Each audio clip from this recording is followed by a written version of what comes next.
Dear student, এই ভিডিঅ'টোত মই আজি অৰ্থাৎ 25/6/2025 তাৰিখে অনুষ্ঠিত হৈ যোৱা নলবাৰী জিলাৰ ক্লাছ 10ৰ ছ'চিয়েল ছায়েন্সৰ কুৱেশ্যন পেপাৰখন মই তোমালোকৰ লগত শ্বেয়াৰ কৰিবলৈ আগবঢ়াইছোঁ। ইয়াত বেচিকেলি মই MCQখিনি ডিছকাছ কৰিম।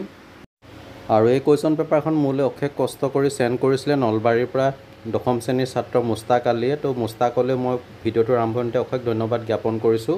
তো নলবাৰী ডিষ্ট্ৰিক্টৰ ষ্টুডেণ্টসকলে MCQখিনি চেক কৰি ল'ব পাৰিব কিমানখিনি শুদ্ধ হৈছে। আৰু বাকী যিবিলাক ডিষ্ট্ৰিক্টত এতিয়াও ছ'চিয়েল ছায়েন্সৰ এক্সাম হোৱা নাই ক্লাছ 10ৰ, তেওঁলোকৰ বাবে এই পেপাৰখন যথেষ্ট ইম্পৰ্টেণ্ট হ'ব। এখন টাফ কুৱেশ্যন পেপাৰ, নিশ্চয় ইয়াৰ পৰা কমন অহাৰ সম্পূৰ্ণ সম্ভাৱনা আছে। প্ৰেক্টিছ কৰি যাব পাৰিব পেপাৰখন। চ' সম্পূৰ্ণ ভিডিঅ'টো চাবা স্কিপ নকৰাকৈ, আৰু আমি সময় লছ নকৰি আহা তেতিয়াহ'লে আমি কুৱেশ্যন পেপাৰখন ডিছকাছ কৰোঁ। তো তোমালোকে দেখা পাইছা কুৱেশ্যন পেপাৰখনৰ ছেকশ্যন 8 অৰ্থাৎ ক শাখাত মুঠ 22টা MCQ দিছে।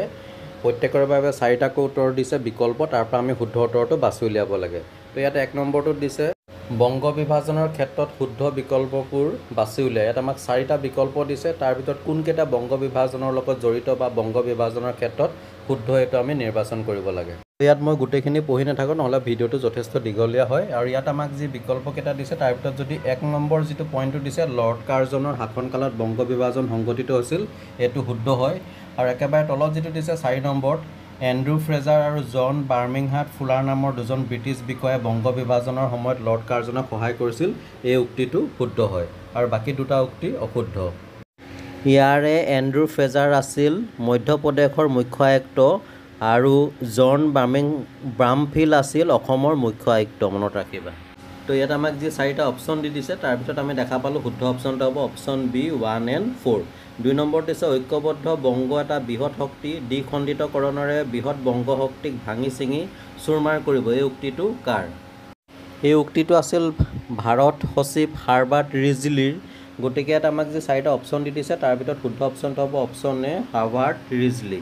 নেক্সট কুৱেশ্যন নম্বৰ 3 দিছে তলত দিয়াবোৰৰ কোনটো এটা মানৱ সৃষ্ট সম্পদ? ইয়াত আমাক মানৱ সৃষ্ট সম্পদৰ কথা যিহেতু উল্লেখ কৰিছে, গতিকে ইয়াত শুদ্ধ অপশ্যনটো হ'ব অপশ্যন C জলসিঞ্চন নলা, বাকী আটাইবোৰ হৈছে প্ৰাকৃতিক সম্পদ। কুৱেশ্যন নম্বৰ 4ত আমাক ষ্টেটমেণ্ট বেছত এটা কুৱেশ্যন দিছে। ফাৰ্ষ্ট ষ্টেটমেণ্টটো দিছে উক্তি 1টো দিছে নৱীকৰণযোগ্য সম্পদবোৰক অনৱীকৰণযোগ্য সম্পদতকৈ সাধাৰণতে অধিক বহনক্ষম আৰু কম প্ৰদূষণকাৰী বুলি গণ্য কৰা হয়, এই উক্তিটো শুদ্ধ হয়। আৰু ইয়াৰ যিটো উক্তিত 2 নম্বৰ দিছে যিহেতু নৱীকৰণযোগ্য সম্পদবোৰ প্ৰাকৃতিকভাৱে পুনৰ সৃষ্টি হয়, সেয়েহে সেইবোৰ সংৰক্ষণৰ কোনো প্ৰয়োজন নাই, এই উক্তিটো এক প্ৰকাৰ সত্য হয়। গতিকে ইয়াত আমাক যি 4টা অপশ্যন দি দিছে তাৰ ভিতৰত শুদ্ধ অপশ্যনটো হ'ব অপশ্যন C, 2টা উক্তিয়ে শুদ্ধ, both statement are correct. Next question number 5ত আমাক এটা এছাৰশ্যন দিছে। এইটো দিছে যে দাবীটো দিছে স্বদেশী আন্দোলনে ভাৰতবৰ্ষত সশস্ত্ৰ বিপ্লৱৰ উত্থান হোৱাত সহায় কৰিছিল, এইটো শুদ্ধ হয়। আৰু ইয়াৰ যিটো ৰিজন কাৰণটো দিছে এই আন্দোলনৰ কিছুসংখ্যক নেতাই শান্তিপূৰ্ণ আন্দোলনৰ পথ পৰিহাৰ কৰি সশস্ত্ৰ বৈপ্লৱিক আন্দোলন অস্ত্ৰ হিচাপে লৈছিল, এই উক্তিটো শুদ্ধ হয়। আৰু ই যিটো দাবী দিছে তাৰ কাৰেক্ট এক্সপ্লেনেশ্যন আগবঢ়াইছে। গতিকে ইয়াত আমাক যি 4টা অপশ্যন দি দিছে তাৰ ভিতৰত শুদ্ধ অপশ্যনটো হ'ব অপশ্যন C, A আৰু R উভয়ে শুদ্ধ, Rটো হৈছে A ৰ শুদ্ধ বৰ্ণনা। অৰ্থাৎ both A and R are correct and R is the correct explanation of A। Next কুৱেশ্যনটোত দিছে স্বদেশী আন্দোলনৰ পটভূমিত ৰচিত গ্ৰন্থসমূহ লেখকৰ লগত মিলোৱা আৰু শুদ্ধ উত্তৰটো বাছি উলিওৱা। ইয়াত আমাক লেফ্ট ছাইডত কিছুমান গ্ৰন্থৰ নাম দিছে আৰু সোঁ ছাইডত সেই গ্ৰন্থসমূহ ৰচিত লেখকসকলৰ নাম দিছে, যাক আমি শুদ্ধভাৱে মিলাব লাগে। তো ইয়াক আমি এনেধৰণে মিলাব পাৰোঁ। গতিকে দেখা পাইছোঁ যে ইয়াত শুদ্ধ অপশ্যনটো হ'ব option B A4 B3 C2 D1। ইয়াৰ পাছৰ কুৱেশ্যন নম্বৰ 7ত দিছে বিভিন্ন সম্পদ আৰু সেইবোৰৰ উদাহৰণৰ পৰিপ্ৰেক্ষিতত তলৰ কোনটো জোৰ অশুদ্ধকৈ মিলোৱা হৈছে? ইয়াত আমি ABCত যিকেইটা জোৰ দিছে গোটেইকেইটা শুদ্ধকৈ মিলোৱা আছে, কিন্তু অপশ্যন Dত যিটো দিছে নেশ্যনেল ৰিচোৰ্চ এটমস্ফিয়াৰ অৰ্থাৎ জাতীয় সম্পদ, এইটো বায়ুমণ্ডল নহয়। গতিকে কুৱেশ্যন নম্বৰ 7ৰ ক্ষেত্ৰত কাৰেক্ট অপশ্যনটো হ'ব option D। Next question number 8ত দিছে ভাৰতীয় বন গৱেষণা আৰু শিক্ষা সংস্থা গঠন কৰা হৈছিল চনত। ইয়াত আমাক 4টা অপশ্যন দি দিছে, তাৰ ভিতৰত শুদ্ধ অপশ্যনটো হ'ব option C 1986। Next question number 9ত এখন ছবি দিছে যে স্বদেশী আন্দোলনত গুৰুত্বপূৰ্ণ ভূমিকা গ্ৰহণ কৰা এগৰাকী মহিলাৰ, আৰু সেই মহিলাগৰাকী আমি চিনাক্তকৰণ কৰিব লাগে। আৰু এই মহিলাগৰাকী হৈছে অপশ্যন A ভগিনী নিবেদিতা। এইটো এটা কমন কুৱেশ্যন আহিয়ে থাকে। পিছতে আহোঁ কুৱেশ্যন নম্বৰ 10লৈ। 1910 চনৰ মাৰ্চ মাহত মুছলিম লীগৰ কাৰ্যালয় ক'লৈ স্থানান্তৰ কৰা হৈছিল? অপশ্যনসমূহ দিছে। Option A Dhaka, B Kolkata, C Lucknow, D Shillong. ইয়াত শুদ্ধ অপশ্যনটো হ'ব option C Lucknow. Next question number 11ত আমাক মেথছ কৰিবলৈ দিছে। ইয়াত প্ৰথমতে দিছে প্ৰাথমিক বৃত্তি। প্ৰাথমিক বৃত্তি হৈছে কৃষি। নেক্সট বি নম্বৰত দিছে আমাক দ্বিতীয়ক বৃত্তি। দ্বিতীয়ক বৃত্তি হৈছে নিৰ্মাণ কাৰ্য। আৰু চিত দিছে তৃতীয়ক বৃত্তি। তৃতীয়ক বৃত্তি হৈছে পৰ্যটন। আৰু ডিত যিটো দিছে চতুৰ্থক বৃত্তি, এইটো হৈছে প্ৰশাসন। গতিকে দেখা পালোঁ যে কুৱেশ্যন নম্বৰ 11ৰ শুদ্ধ অপশ্যনটো হৈছে option C A3, B4, C1, D3। Next question number 12ত আমাক পুনৰ এটা এছাৰশ্যন দিছে, দাবী দিছে যে নিৰপেক্ষ সামগ্ৰী এটা কেতিয়াও মানুহৰ বাবে হিতকৰ হ'ব নোৱাৰে। এইটো শুদ্ধ হয়। আৰু এই ৰিজনটো দিছে, কাৰণটো দিছে নিৰপেক্ষ সামগ্ৰী এটাৰ কাৰ্যকাৰিতা বা উপকাৰিতা গুণ নাথাকে। এইটো শুদ্ধ হয়। আৰু ই লগতে দাবীৰ সম্পূৰ্ণ শুদ্ধ ব্যাখ্যা আগবঢ়াইছে। গতিকে কুৱেশ্যন নম্বৰ 12ৰ ক্ষেত্ৰত শুদ্ধ অপশ্যনটো হ'ব option C both A and R correct and R is the correct explanation of A। A আৰু R উভয় শুদ্ধ আৰু R হৈছে এৰ শুদ্ধ বৰ্ণনা। নেক্সট আহিলে কুৱেশ্যন নম্বৰ 13। ইয়াত কিছুমান আমাক বেংকৰ নাম দিছে লেফ্ট ছাইডত, আৰু ৰাইট ছাইডত বেংকসমূহ স্থাপন হোৱা চনসমূহৰ নাম দিছে। তো ইয়াক আমি এনেধৰণে মিলাব পাৰোঁ। নাবাৰ্ড বেংকটো স্থাপন হৈছিলে 1982 চনত। তাৰপিছতে RBI স্থাপন হৈছিলে 1935 চনত।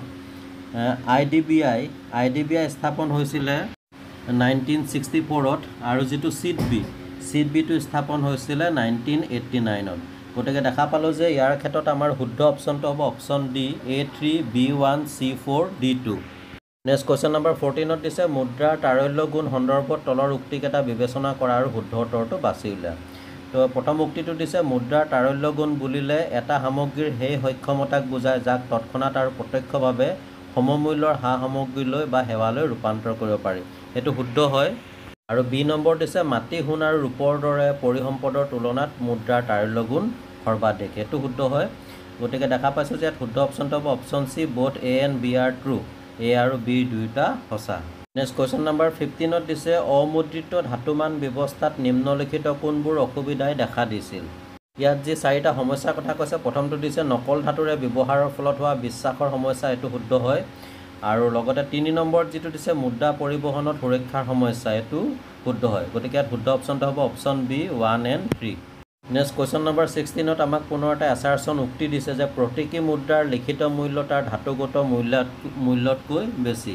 এই উক্তিটো শুদ্ধ হয়। আৰু ইয়াৰ ৰিজনটো দিছে, কাৰণটো দিছে প্ৰতীকী মুদ্ৰা মূল্যৱান ধাতু যেনে সোণ আৰু ৰূপেৰে তৈয়াৰ কৰা। এইটো অশুদ্ধ হয়। গতিকে দেখা পাইছোঁ যে ইয়াত শুদ্ধ অপশ্যনটো হ'ব option A is true, R is false। এইটো শুদ্ধ, Rটো অশুদ্ধ। এবাৰ আহিলে কুৱেশ্যন নম্বৰ 17লৈ। ইয়াত এটা উক্তি দিছে, পুনৰ এছাৰশ্যন দিছে কেন্দ্ৰীয় বেংকক বেংকসমূহৰ বেংক বুলি কোৱা হয়। এইটো শুদ্ধ হয়। আৰু ইয়াৰ ৰিজনটো দিছে, কাৰণটো দিছে কেন্দ্ৰীয় বেংকে আৰ্থিক সংকটৰ সময়ত সাধাৰণ জনতাক ঋণ প্ৰদান কৰে। এইটো অশুদ্ধ হয়। কেন্দ্ৰীয় বেংকে বেংকসমূহকে ঋণ প্ৰদান কৰে। গতিকে ইয়াত শুদ্ধ অপশ্যনটো হ'ব option A is true, R is false। এইটো শুদ্ধ, Rটো অশুদ্ধ। নেক্সট কুৱেশ্যন নম্বৰ 18ত দিছে ভাৰতীয় সংবিধানৰ খচৰা কমিটিৰ সভাপতি কোন আছিল? ইয়াত শুদ্ধ অপশ্যনটো হ'ব option B doctor Rajendra Prasad. Question number 19ত দিছে ভাৰতৰ সংবিধানৰ প্ৰস্তাৱনা সম্পৰ্কত তলৰ উক্তিবোৰ বিবেচনা কৰা আৰু শুদ্ধ উত্তৰটো বাছি উলিওৱা। তো এই নম্বৰ উক্তিটো দিছে প্ৰস্তাৱনাটো আমি ভাৰতৰ জনসাধাৰণ শব্দকেইটাৰে আৰম্ভ হয়। এই উক্তিটো শুদ্ধ হয়। আৰু বি নম্বৰ দিছে ইয়ে ভাৰতৰ নাগৰিকসকলক সংবিধান সংশোধন কৰাৰ অধিকাৰ প্ৰদান কৰে। এই উক্তিটো এক প্ৰকাৰ শুদ্ধ হয়, কাৰণ ইয়াৰ ফলতহে আমি জনসাধাৰণৰ প্ৰয়োজন অনুসৰি সংবিধান সংশোধন কৰা হয়। গতিকে দেখা পাইছোঁ যে ইয়াত শুদ্ধ অপশ্যনটো হ'ব option C both A and B are true। A আৰু B দুয়োটা শুদ্ধ। আহিলে কুৱেশ্যন নম্বৰ 20। উক্তি এত দিছে ভাৰতবৰ্ষৰ সংসদ ইংলেণ্ডৰ সংসদৰ দৰে শক্তিশালী নহয়। এই উক্তিটো শুদ্ধ হয়, কাৰণ ইংলেণ্ডৰ সংসদীয় গণতন্ত্ৰত সংসদখন অত্যন্ত শক্তিশালী, কিন্তু ভাৰতবৰ্ষৰ সংসদ ইমান শক্তিশালী নহয়। তাৰপিছতে ইয়াত আৰু এটা কাৰণটো দিছে যে ভাৰতবৰ্ষৰ এখন লিখিত সংবিধান আছে যিয়ে সংসদৰ ক্ষমতা সীমিত কৰে। এইটো শুদ্ধ হয়। আৰু ইয়াৰ যিটো উক্তি আছে, উক্তিৰ লগত ইয়াৰ যথেষ্ট লিংক আছে। গতিকে মোৰ বোধেৰে ইয়াত শুদ্ধ অপশ্যনটো হ'ব লাগে option C both A and R are true and R is the correct explanation of A। A আৰু R উভয় শুদ্ধ, আৰু Rটো এৰ শুদ্ধ ব্যাখ্যা হয়। তোমালোকে এইটো কমেণ্ট কৰি জনাবাচোন ইয়াৰ এনচাৰটো কি হ'ব। নেক্সট আহোঁ কুৱেশ্যন নম্বৰ 21। ভাৰতীয় যুক্তৰাষ্ট্ৰীয় ব্যৱস্থা সন্দৰ্ভত তলৰ কোনবোৰ উক্তি শুদ্ধ?